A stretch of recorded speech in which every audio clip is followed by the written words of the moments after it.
Hey friends, this is Andy here. Thanks so much for tuning in to another brand new episode of the Slightly Off Script Marriage Podcast. Today is a unique episode because I get interviewed by Bethany as I am marking 25 years of ministry, and we'll talk about some of the lessons that God has taught me through that over 2 decades of being in full-time ministry. There's a lot of things if you are in ministry that will be particularly interesting, but even if you're not, I think that there are some lessons for marriage, for life, for your spiritual practice that I think will be fruitful for you.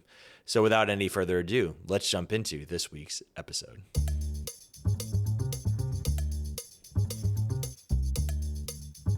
Welcome to Slightly Off Script, the marriage show where we remind you that marriage can be stupid good and wicked fun. I'm one of your hosts, Bethany Needham, here with my professional Christian guest, Andy Needham. How do you like that intro? I do not like it. Well, I just figured since this was a special episode. Are you a part-time Christian? Is that what you're? Yeah. No, I'm just not a professional yet. I'm an amateur. Amateur Christian. I'd say you're a novice. That's fair. Well, this is a special episode because I get to interview you. You have, how the tables have turned. How the turns have tabled. And I get to interview you, well, partially because I say so, but also this fall marks 25 years in vocational ministry for you. That's a long time. That's a long time. I am old. You are, and that is why you are my favorite professional Christian. I just want you to know. More than half my life. Yeah. That's that's crazy. Yeah. So, how old were you when you started in vocational ministry? Yeah. Wait, sorry, pause. What if we have listeners that are like, I don't know what that means?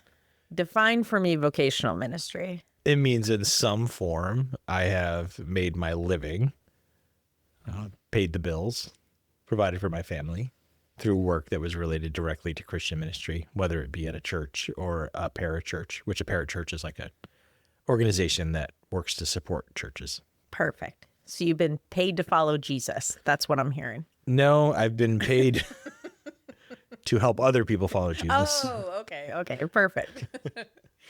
So just so that we understand what we're talking about, when did you start? What age were you? I was 18 years old. Wow. Yep. Like younger than both of our children. Yes. And it was kind of an accident. It was not a strategic plan as God often does. I got out of high school. I knew that I wanted to do ministry. I did not know what the path was.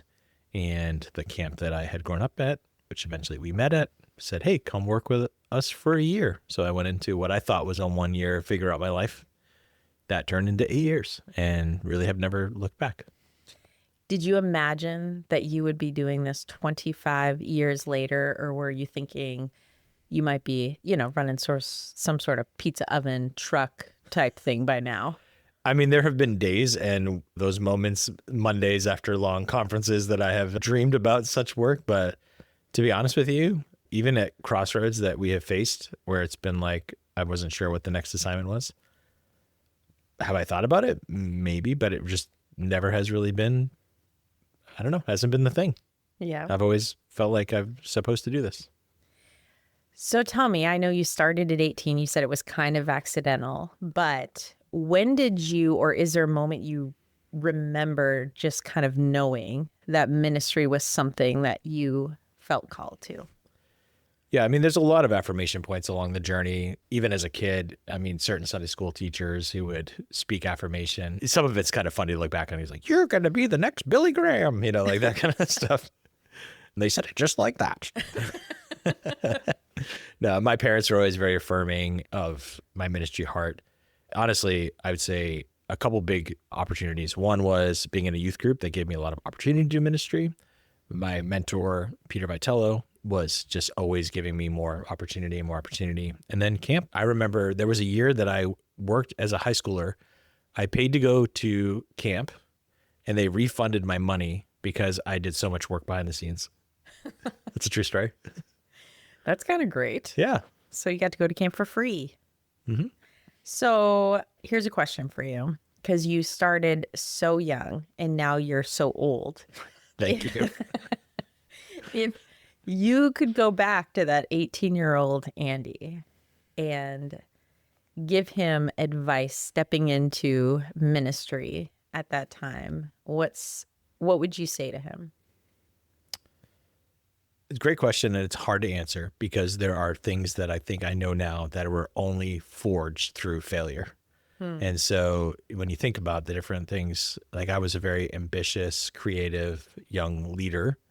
I think a huge lesson that I would say that I had to learn that I wish I learned faster was that sometimes I would love the systems or love the outcome.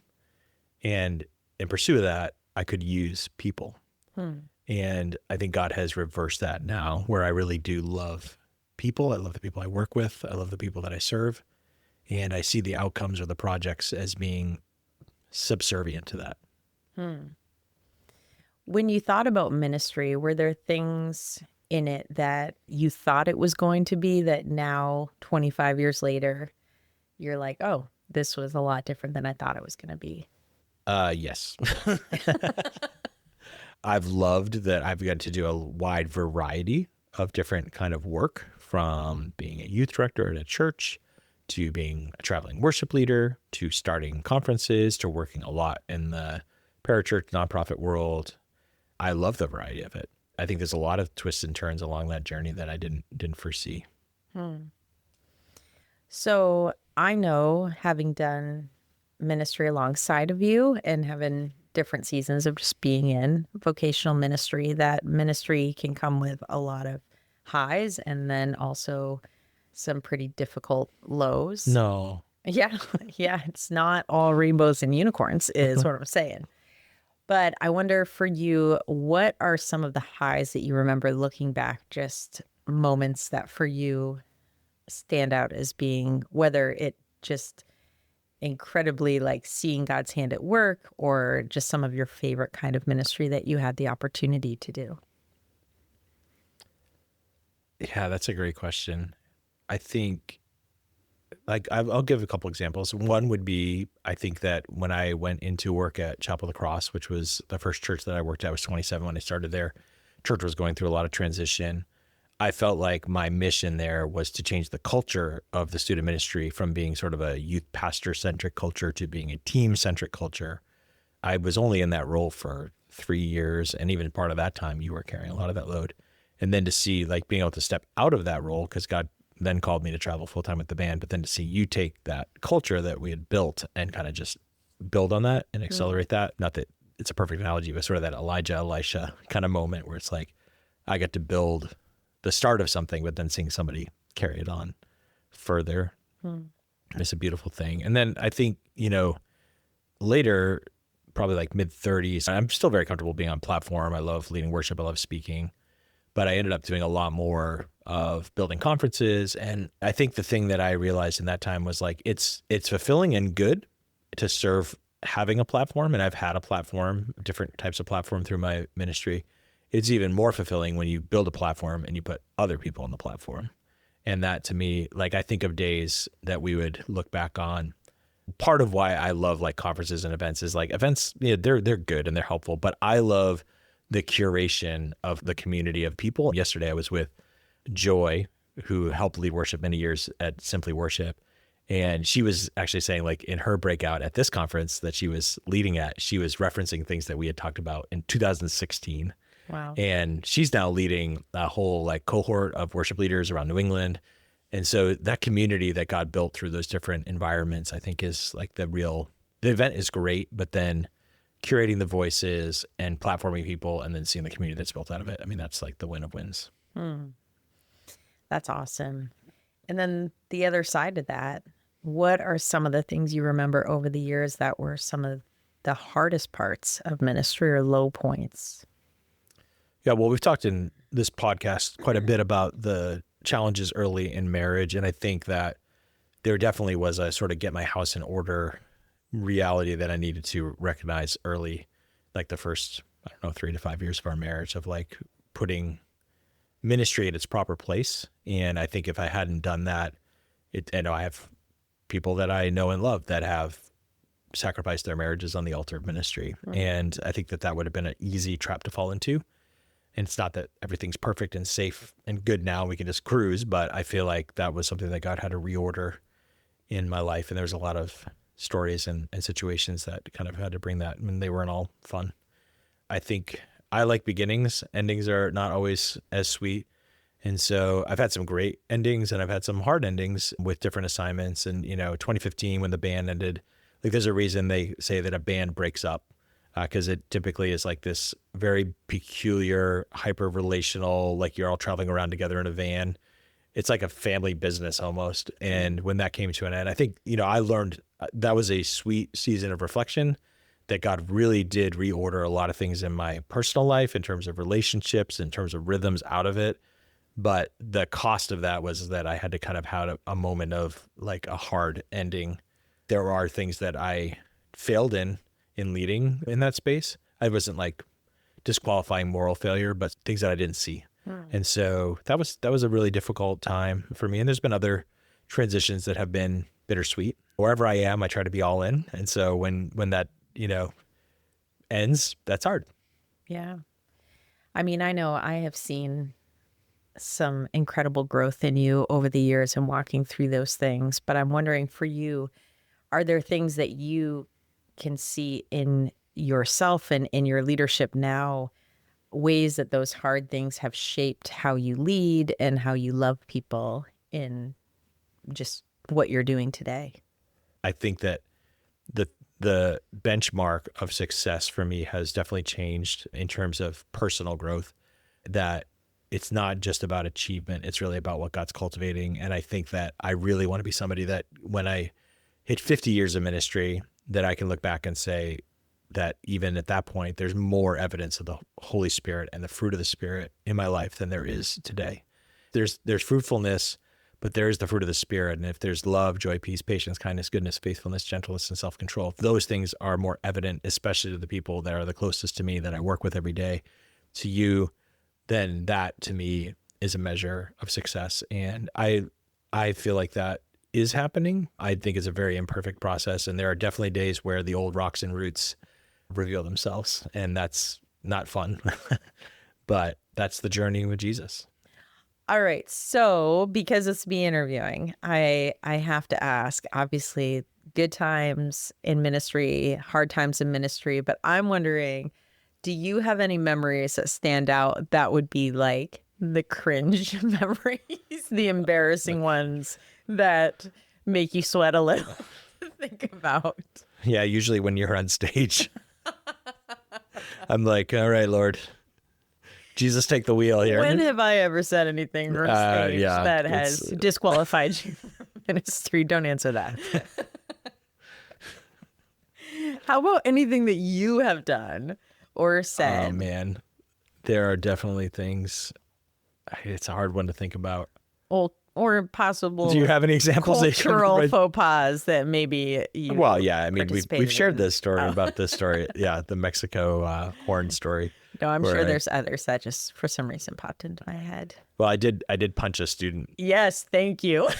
I was hoping this would come up. Not on purpose. Not just a student. You punched a girl in the face. Who now plays professional rugby, but that's how she's dealing with her trauma. Yeah, I toughened her up. No, we were playing ultimate frisbee, and I turned around to rip the frisbee as far as I could possibly throw it. And when I turned around, I clean clocked Maggie. Poor Maggie. The best part was I hit her with all the force that I had in me, and she did not fall over. I don't know who was more embarrassed. Yeah. I don't know what would have been worse if she just flew across the field. There's youth pastor Andy taking girls out. Wait, that doesn't sound right. Punching girls out.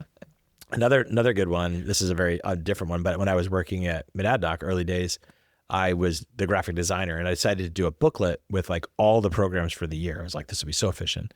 And so it was a massive investment. I remember it was literally a truck had to show up and deliver a pallet And it was, I think we ordered like 20,000 booklets, thousands of dollars. And I was not the only one who proofed it. So that gives me a little bit of grace here. But then I opened up the booklet and I said, come to our May Columbus Day singles conference. And I just remember like my heart sinking that I'd made 20,000 mistakes. Wah, wah. Yes. It's not in May. In case It's not. anyone no. missed that. Indigenous people's not. Oh gosh. Canadian Thanksgiving. Yeah. It doesn't, that one feels like now, like when I say it, it doesn't feel like that big of a deal. It felt like a very big deal when I was like, I think I was probably like early 20s. And I was like, I cannot believe that I did this. Well, I feel like young in ministry and you were entrusted with something that you saw some big dollar signs connected with. Yeah. That was a big one. No, just kidding. Thank you. Just kidding. Thanks for seeing me. That's funny. Oh, so 25 years, obviously, I mean, that is a long time. And then there's, we know people years ahead of us. But I do know one of the things that I have seen a lot in ministry is people that enter with a lot of enthusiasm and excitement and, they're in it for a little while. And then you hear terms like burnout or whether it be moral failures, different things that they end up on a different path. And so I wonder for you, because this has been 25 years and not that it's been perfect, but I have watched your faithfulness for all of these 25 years. And if you were sharing with people who are also in this journey, maybe earlier on, how would you say that you have just protected or kept your own faith in this journey? Because it's not just about a job. There's a relationship in this, your relationship with God. And what does it look like? Maybe there's things you have developed over the years, but what's that look like? One of the foundational things in 2015, when, I'd spent all this energy and all this time building into the band, and I'll never forget the moment that I walked into what used to be the world headquarters for the Needham band, and the barn was cleaned out completely. And I had this sort of sacred, quiet moment of realizing like that chapter of my life was done. And I'd poured everything into it and it was over. And I feel like the Holy Spirit spoke over my heart that this does not define you. Like this is not the end of the story. And what God revealed over time through that is this axiom that I really do cling to, that I think about your calling as being something that can change over time, but tends to be very resilient. And you don't discover it right away. Like in your early 20s, you're going to have to experiment. You're going to have to try different things on. Maybe in other phases of life, as you're trying to discern your calling, you may have to experiment. But a calling is three things. It's a place, a people, and a passion. And so that tends to be pretty resilient, a place, a people, and a passion. And I'll explain that a little bit more in a second. But then what is subservient to that is your assignment. And your assignment is the actual job that you do, the way that you actually work.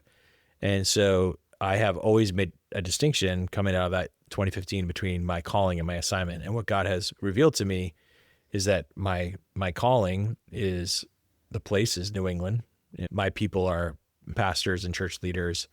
And my passion is to see spiritual renewal in New England. And then how I've done that in a number of different ways. I've done that as a worship leader. I've done that as an itinerant speaker. I've done that as a denominational leader. It allows you to be like, wherever you are in your assignment, you should be all into that. But when you confuse your calling and your assignment, then, the end of a job or the difficult chapter that you walk through, then it's actually threatening your identity. Mm-hmm. And that's a lot more complicated. So that is like foundational 101 for me, number one thing. And then I think when you think about the life that you build and lead, we often use like industrial paradigms like, we need to build a leadership pipeline. And I'm not saying that's all bad. I actually use that phrase. But the Bible is written in an agricultural, not an industrial. And agriculture is actually a much better metaphor for the spiritual life. And that's why the Bible is full of analogies. John 15, abide in me, I am the vine, you're the branches. And I think the thing that we need to think about is like our spiritual life is like a garden that needs to be tended. And there's different elements that have to go into it. But at the end of the day, we can't grow anything. It's actually the Spirit that brings the growth. And so you have to learn, like there are certain fences you need to put up in your life. For me, having been somebody who struggled at different times in my life with pornography, there's certain fences that need to go up in my life because that is a threat to my ministry. And then there's there's different people that need to work the garden, and relationships and friendships that God puts into that. And there's spiritual rhythms and cadences that you need to get into. And all that happens in the garden of your faith. And so those two things have kind of been like foundational for me. And I think, in different seasons, you also have to operate in different ways. So you can never get to the point where you're like, okay, I've dialed it in. It's just rinse and repeat. Because that's actually how industrial thing, you're building an algorithm. It's just A plus B equals C. That's not how spiritual life works. I like that. So in saying that, after all these years, how is if you were to define success in ministry, how is your definition like changed over the years? I think I still am an ambitious person, but my ambition has changed. Like I think in the early days, which is common, I don't think it's also completely unholy or uncommon, but in my earlier days, it was all about achievement and doing and sort of getting to a certain point. And that's not a zero for me, but like that's not the primary driver for me. I think I do see it as like, what can I be a part of and how can I participate? Right now, like the work that I'm doing is very regional and it has a heartbeat for church planting and church renewal. But I also think that that's only one aspect of what God wants his kingdom community to look like. I have friends who are just absolute champions in prayer. I have friends who are absolute champions in leadership development. I have friends who some of them are working in the leadership space. And at times they actually even feel like competitors because they're running events that might be near my event. And I'm not saying I never struggle with that, but I have learned the secret of contentment in terms of being like, I'm going to be for them and I'm going to practice it. Like I'm going to say it, because gratitude is something that you actually have to practice. And so I think the success for me in many ways, I just got a message this morning from another leader who ran an event this week. And he's like, he was saying like, we've been doing this for a long time. And I was like, that's kind of sweet. That's kind of a cool thing.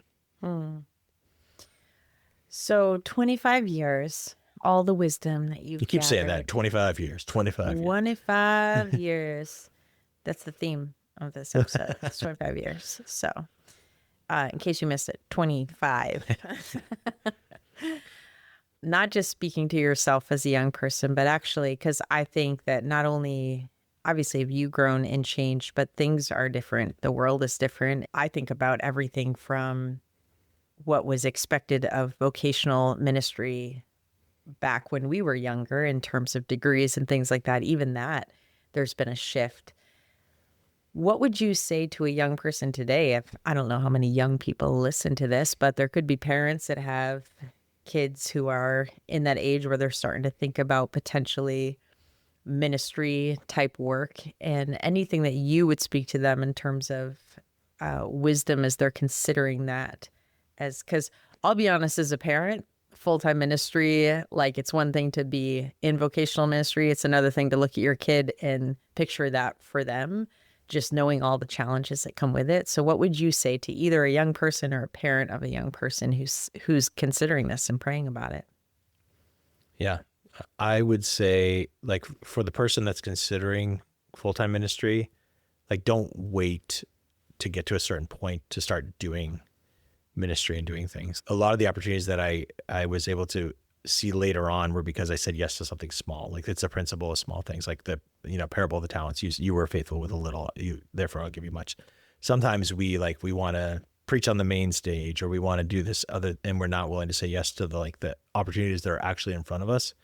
And if you're willing just to try things, like be willing to experiment, your spiritual gifts are going to form and even change maybe as you get through your 20s and 30s. So I would say that. And then one of the most important things are the people that you do ministry with. And so as a parent, our son being involved at his church down in Florida, probably one of my proudest days was the day that I walked in to see him play drums, and some of the pastors walked up and were like, "We really love your son." Like, I'm like, okay, I feel so much better.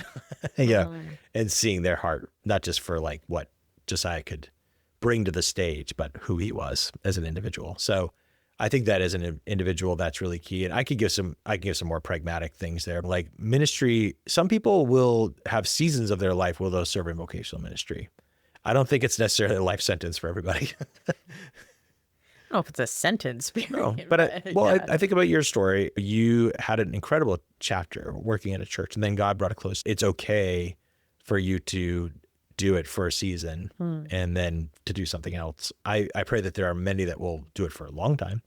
I would say in terms of the pathways to get there now, if I were to give advice, I give this advice to our own son, but I think it's good to like develop your skills in, whether that's through an undergraduate degree or, the trades or whatever, that you get a sort of foundational level. And I would say that could be in Bible or something ministry related, but frankly, I don't think undergrad necessarily needs to be that. And then if God opens the door in time, I think that you can get more advanced education if you want to go like into pastoral ministry. I think that for me, I didn't go to seminary until I was 40. And I think it was way better. It wasn't all theory to me. It was actually practical. That's a good question. I don't think that being in vocational ministry is like more holy than working in the marketplace, but I do think that there is a nobility to saying, I'm not going to pursue the most wealth. I'm not going to pursue the biggest house. I'm going to pursue this unique calling on my life, and the way that I'm going to do that is an assignment. It's in vocational ministry. I think that's special. And I think sometimes we actually, because we want to have this priesthood of all believers, which is so biblical and so true, we don't want to deify our pastors. We don't want to have the dark side of an honor culture. But I do think it is like a noble and good thing for a young man or young woman to say, yes, that I'm going to give a part of my life, or maybe even all my working days, to the work of ministry. That's a good thing. Amen. So you got 25 more years left in you, you think? I think so. As the Lord wills, as his grace provides. The Lord wills. Yes. Well, I'm pretty excited to celebrate this. It's a pretty good milestone. So I'm going to ask you a couple questions, though. Can I do that? You interviewed me last week. So, all right, fine. Go ahead. What have you learned being married to somebody who's been in ministry 25 years? So much. What have I learned? I do have the unique perspective of, yes, I'm been married to you, but I also was a pastor's kid. And so really from birth, I have been in a family that was like vocational ministry was kind of part of the deal. And so one of the things I have come to appreciate, I don't necessarily think in all of the moments that I appreciated it, is being someone who has been very close to, obviously, you as you've been walking ministry in all different settings, like different types of churches and, parachurch and the band and everything else, is I've come to appreciate the mosaic of people. Yes. And people of faith, and in a way that even if I don't agree with people on all things, like that, I've actually met so many people along the way that genuinely love Jesus. Yes. And I think in some ways it's been God's gift to allow me to step in and serve in a lot of different environments, and not, because sometimes I do think, especially, in ministry, but probably in life, I just have grown up in ministry. We can be a lot like middle school, where we just group off with people that think like us and talk like us, and, that we're not button heads with or disagreeing with. And one of the things that I have appreciated about being in ministry, in so many different types of ministry for so many years, is learning how to look for things in other people to actually celebrate and be grateful for and learn from and grow from, rather than always trying to look for the differences to be frustrated and irritated by. So that's not always an easy thing, but that's definitely been a big learning thing for me. No, that's one of my favorite things about the particular sort of regional ministry. I think of it like when we travel, we love to go try like different ethnicities of food. And I think sometimes the different parts of the mosaic of the church, it's like, yeah, you might really love hamburgers, but have you tried falafel? A couple weeks ago, I was attending a conference that was a different sort of tradition of worship than I'm used to. And there were parts of it that were uncomfortable. And I wasn't leading the event, so I didn't have like responsibility for like the stewardship of that, but I just got to be there. And I thought, God, what do you want to show me about yourself and the way that you work, and even my presuppositions that might be off, and how, like, it's a good thing to be uncomfortable with some of those things sometimes. And, sometimes it's easier when it's, that type of thing versus somebody who might be like more conservative or fundamental than you are. This sort of the older brother challenge, which is a hard one. And I know for you as a woman that has been a different experience than it's been for me.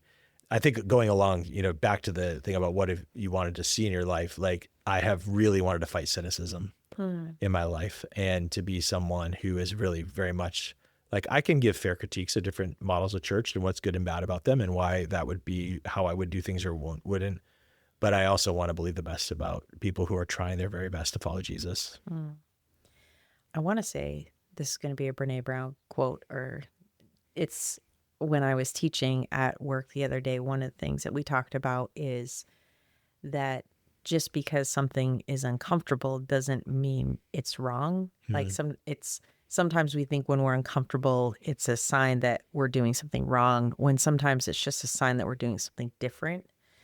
And I think oftentimes, like when I'm stepping into environments that are outside of my comfort zone, just being able to be in that space of like, God, I want to not, this isn't like an openness to all, that's whatever. But I think there is again, going back to your question of what have I learned from being a minister, I feel like being married to you in ministry and all the different areas that you have been involved has given me the opportunity to step into environments that weren't necessarily comfortable for me, but were actually really good for me to see God clearly moving and working in a space that was outside of my norm. And it wasn't something I needed to do all the time, but I got these glimpses into spaces that I was like, you know what? God is just so much bigger than my little tiny like space that I take up. And to get those moments where I get to see just a glimpse of the bigger picture has been really good for me. So one last question, if I have permission to ask it. Oh, yes. I think we talk a lot on here about the challenges that I think anybody who's in the marketplace and trying to do marriage, that everybody faces, like balance and challenges and stuff like that. But there are certain things that are unique to ministry. When it comes to, when you think about being married and having a spouse in ministry, like what have been some of the most important things for you to kind of keep in mind, maybe that God has revealed to you, that has helped you kind of fight for a healthy marriage? I don't know if I understand the question. I'm sorry. You're a much better interviewer than I am. It's probably just my tired. How do we stay healthy when we're married to somebody in ministry, and how do we keep our marriage healthy with the unique challenges of being in ministry? Yeah, honestly, this would be a hard one for me to answer, primarily because I haven't experienced the other side, as I can only speak to being married to somebody in ministry because you have always been in ministry since we've been married. I don't know if this answers it correctly, but we are in a season now where, in some ways, for the first time, we're experiencing one of us not in vocational ministry full time while one of us is in vocational ministry. And some of the tension that can bring in is just even the rhythm of ministry often gives you a unique rhythm to life. And so I would think for anyone being aware of that in your marriage, that's just, I'm talking simple rhythms. Like if your Sundays is your big day, then it shifts the rhythm of your week. So if you've got kids and school and everything else, that's a unique challenge. It's a unique challenge for your days off to be midweek, while obviously those are not my days off. Right now for us, I think part of guarding our marriage is, one, making sure that we're staying connected in the time that we do have together. We've actually had conversation around being careful that we're not just booking straight out where it's, it's going from ministry to work and there's just no time in between. I have found for us, and I know we've talked about this on the podcast, but I feel like, I don't know that this is unique to ministry, but us taking time away together, just the two of us, and actually going somewhere that we are disconnected from the people that we're serving in ministry has been a massive gift to our marriage. So good. And I know that that's not easy to do for everyone. But as crazy as it sounds, we joke about cruising and being like old people and love vacationing like old people. But actually, one of the parts of that that is beautiful for us is when we go on a cruise boat or whatever, wherever we're going, we don't go there like having to hang out with the people from our church or what. Like, these are all strangers. Our greatest fear is seeing someone that we know. Yeah. And it's not like we're embarrassed, but it's a full disconnect. Because one of the things that is true, I would say, of ministry, and I would say vocations where you're serving people, is you are pouring out all the time. Yeah. And so for the sake of your marriage, taking time where you're both refilling. Yeah, that's and good. It's outside of an environment that you are serving others. Not to say serving others is bad, but you literally are just spending a week focused on one another and your marriage and your health. I think that's the North Star. I think that the only thing I would add to that that's like lower than that is I really enjoy when you and I get to be in a space where we get to like just worship and listen to the word preached and we don't have any responsibility. Mm-hmm. And so finding those spaces that is true is, or sometimes now like this weekend I get to go and you're speaking and I get to just chill out. That's going to be great. Well, and I would say, as crazy as it sounds, I know some people that do this and other people find it weird, but like if you serve in a church and you like, it's okay for you guys to take a break from your church and go to a church a gospel preaching church that you don't serve at. Maybe you don't know very many people.